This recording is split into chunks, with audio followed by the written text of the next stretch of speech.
সাবুর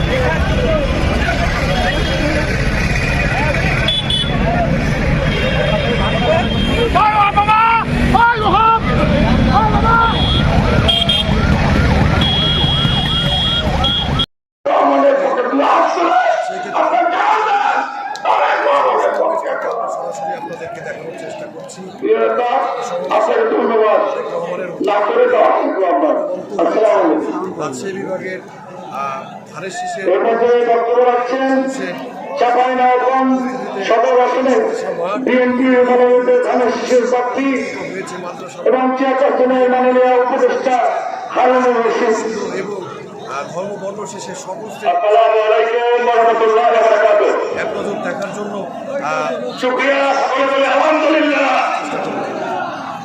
দীর্ঘ 22 বছর পর আমাদের প্রিয় নেতা রাজশাহীর ঐতিহাসিক মাদ্রাসা ময়দানে উপস্থিত হতে পেরেছেন।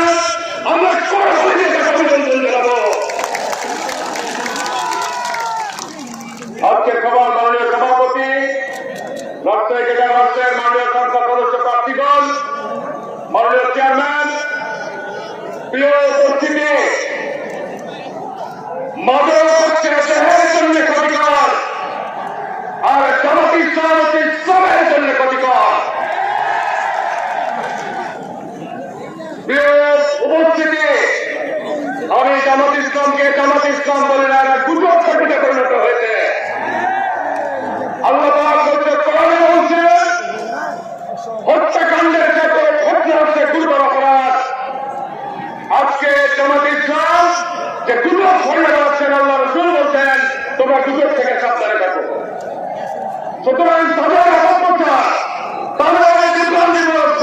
যে অপপ্রচার এর থেকে আপনারা বেঁচে থাকবেন। আমি আজকে পার্টির চেয়ারম্যানকে একটু বলতে চাই, আমরা আমাদের নেত্রীকে হারিয়েছি। আমাদের নেত্রী ছিলেন সভাপতি, আমাদের প্রাণ সম্মান সভাপতি এবং আমাদের বাংলাদেশ জাতীয় দলের প্রাণপ্রিয় নেতা তারেক রহমান সহ মঞ্চ এবং সামনে আমাদের জাতীয় সরকার। সালাম আলাইকুম সংগ্রামী বন্ধুগণ, আমরা আমাদের দেশনেত্রী বেগম খালেদা যখন বিএনপিতে যখন যোগদান, বিএনপি যখন হাতে নেয়, বিএনপি যখন হাতে নেয় তখন এই মাদ্রাসার মাঝে প্রথম জনসভা করেছিল সংগ্রামী বন্ধুগণ। আজ তার যোগ্য উত্তর ছড়িয়ে আমাদের চেয়ারম্যান তারেক রহমান, ওনাকে আমরা আবেগপ্রদ সংগ্রামী বন্ধুগণ। সংগ্রামী বন্ধুগণ, আমরা বাংলাদেশের মানুষকে, বাংলাদেশের যুবকদের সমস্যা নির্ণয় করে সমাধান পরিবেশ দিয়ে আমরা তাদের সমস্যা বক্তব্য রাখছেন অবসরপ্রাপ্ত মেজর জেনারেল মোহাম্মদ শরীফ উদ্দিন। ওটা যেমন তাহলে একটা সময় আমাদের ধারণ প্রার্থী।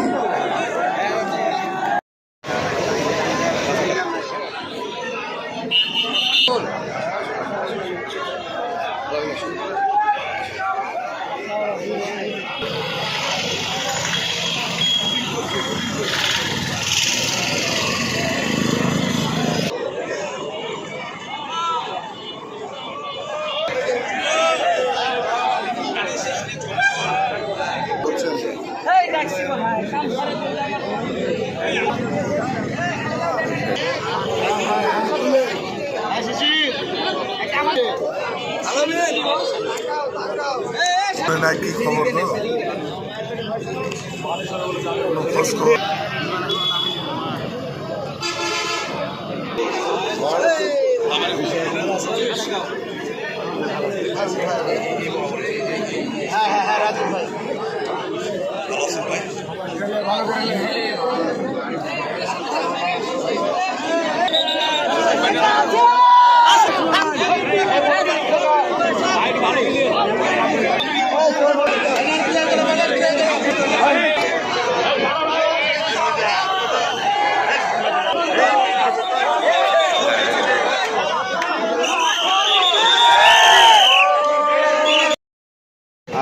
তারেক রহমানের আগমনে আপনারা এই যে পৌর বিএনপির অনেক নেতাকর্মীকে দেখতেছি, একটু রাজনীতিতে তারেক রহমানের আগমনে আপনার মতামত কি?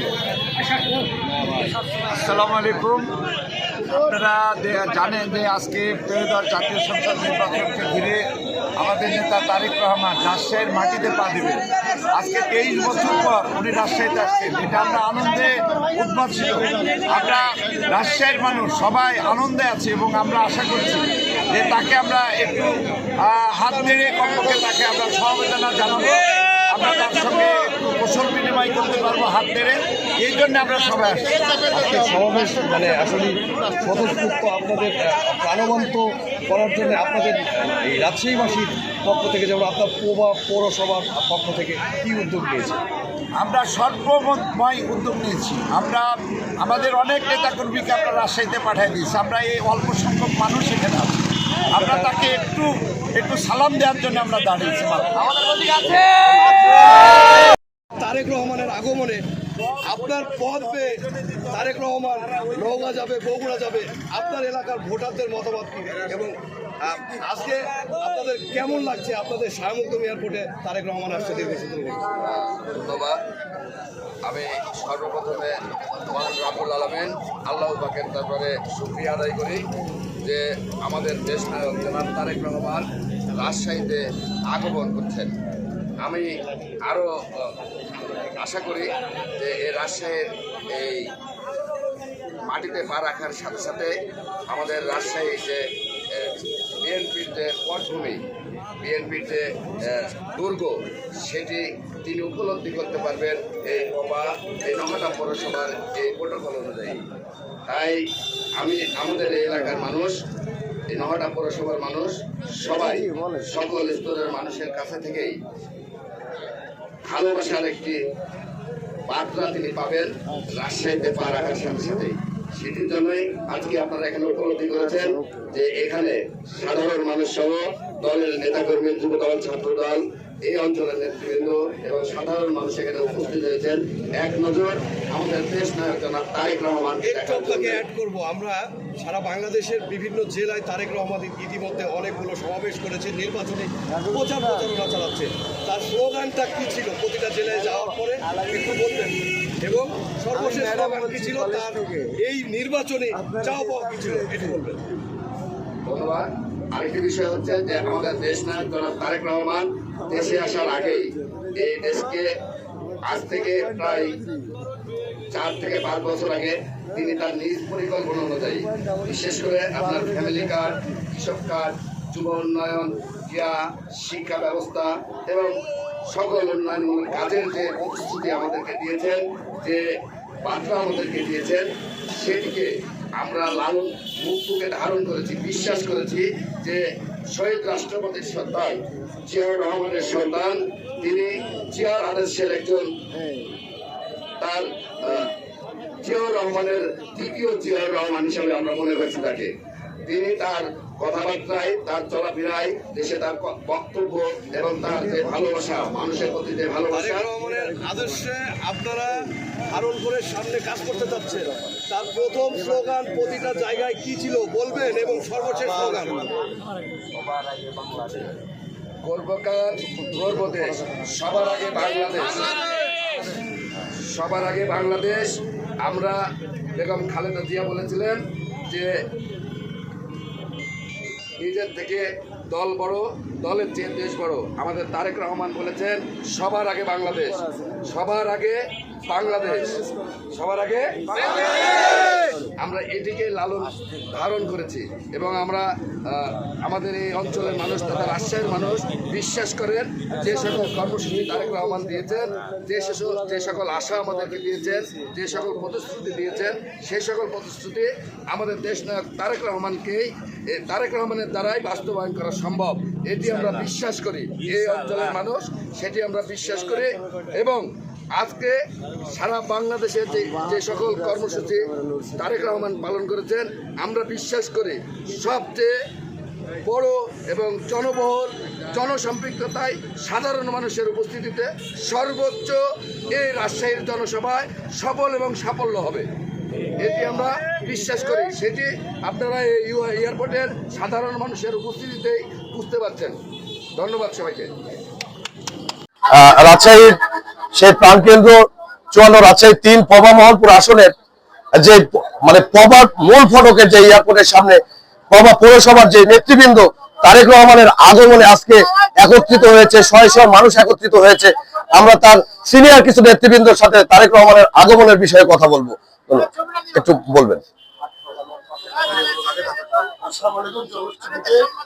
আসলে আমাদের দেশ নায়ক আমার আগমন উপলক্ষে আজকে সারা রাজশাহীবাসী ঐক্যবদ্ধভাবে দীর্ঘ 22 বছর পর আমাদের এই রাজশাহীতে আগমন, এই আগমন উপলক্ষে আমাদের সামনে 12 ফেব্রুয়ারি নির্বাচনটাও আমাদের কাছে যেমন একটা উৎসব মুখর, ঠিক সেইরকম আজকে তার আমার আগমন উপলক্ষে আমাদের নেতা কর্মীরা, মহাপন সকলে, সাধারণ সর্বস্তরের মানুষ, আমরা জনসমুদ্রে এই মানুষের অনুপ্রাণিত করার জন্য সবাই মানুষের ধর্মের ধন্যবাদ।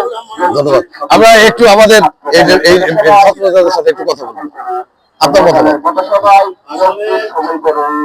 তারেক রহমান হচ্ছে এমন একজন ব্যক্তিত্ব, যিনি শুধু রাজশাহী বাসিন্দা, গোটা উত্তর অঞ্চলে তার সম্মানিত এলাকাবাসী, আসসালামু আলাইকুম। সম্মানিত এলাকাবাসী, আসসালামু আলাইকুম। আজ রোজ বৃহস্পতিবার। আনন্দিত, আমরা খুব গর্ববোধ করছি এই কারণে যে তিনি উত্তর অঞ্চলে প্রথমে নোহাটা পৌরসভাতে ল্যান্ড করছেন। আমরা নোহাটা পৌরসভাতে নেতৃবৃন্দ আমরা অত্যন্ত গর্ববোধ করছি এই সে প্রথম পা রাখবেন উত্তরবঙ্গে প্রবেশ হিসেবে। তো আমাদের কাছে এটা অনেক আনন্দের বিষয় এবং গর্বের বিষয়। আমরা মনে করি রহমান শুধু রাজশাহী গোটা বাংলাদেশেরই গর্ব এবং আমরা নিজেদের গর্ব মনে করে যে তিনি রাজশাহীতে প্রথম পা দিচ্ছেন এবং 9টা পৌরসভার প্রথম পা দিচ্ছেন, সেজন্য আমরা সৌভাগ্যবান মনে করছি এবং অত্যন্ত আনন্দিত। প্রত্যেকটা নেতা কর্মী অত্যন্ত আনন্দিত। ধন্যবাদ। ধন্যবাদ। আমরা একটু আপনার সাথে অ্যাড করবো, এই যে আপনার রাজশাহীর যে পবা মহলপুরের মধ্যে আপনাদের একটা এয়ারপোর্ট, এই পবার শুরুতেই এই এয়ারপোর্টে আজকে ল্যান্ড করবে কিছুক্ষণের মধ্যে তারেক রহমান। আপনি একজন পৌর বিএনপি নেতা হিসাবে আপনার মতামতটা বলবেন, আপনার কেমন লাগছে?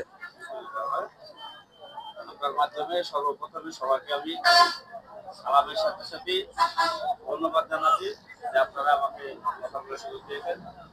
আসলে আমরা যেটা মনে করি সেটা হলো যে আমরা 19 দফা কর্মসূচিতে খালেদা জিয়া ও জিয়াউর রহমানের 19 দফা কর্মসূচিতে দেশের যে উন্নয়নটা ঘটেছিল, দেশের যে অবস্থান ঘটেছিল, এবার তারেক রহমান নতুন বার্তাতে 31 দফার আলোকে দেশকে সাজাবে, একটা বন্ধুর দেশকে যে সাজাবে, এই আশায় উদ্দীপনায় মানুষ যে স্বপ্ন দেখেছে সেই স্বপ্নের ফলশ্রুতি হিসাবে আজকে তারেক রহমানকে এক নজর দেখার জন্য এয়ারপোর্টে যে উপস্থিত হয়েছে, আসলে এইটা একটি স্বপ্ন। আমরা জানি 2 জন নেতা, তার পিতা ও মাতা এই দেশের জন্য যেই সুফল বয়ে এনেছিল, তারেক রহমান তারই উত্তরসূরি। আমরা আশাবাদী দেশের জন্য, জনগণের জন্য তিনি আরো বেশি এবং এই দেশকে একটা মডেল দেশ বানাতে তিনি যে 31 দফা ঘোষণা করেছে, আমরা আমাদের জনগণের আশার আলো হিসাবে তাকে আমরা দেখতে পাচ্ছি। তাই এই এয়ারপোর্টে যেহেতু তারেক রহমান আজকে আসছেন, এই জনগণ উৎসুক, জনগণ এইটা কিন্তু আমাদের জনসভায় যাওয়া না, জাস্ট এক নজর দেখার জন্য সাধারণ মানুষ এসেছে। তাতেই বোঝা যায় যে তারেক রহমান মানুষের বুকে কিভাবে ধারণ হচ্ছে, কিভাবে লালন পালন করছে। আমি আশা করব তারেক রহমান এবং আমরা বিএনপি যারা আছে ধৈর্যশীল হয়ে সামনে দেশ পরিচালনা করার যে সুযোগ যদি জনগণ দেয়, ইনশাআল্লাহ তারেক রহমান তার সকল আশা, তার সকল স্বপ্ন, মানুষের সকল স্বপ্ন পূরণ করবে।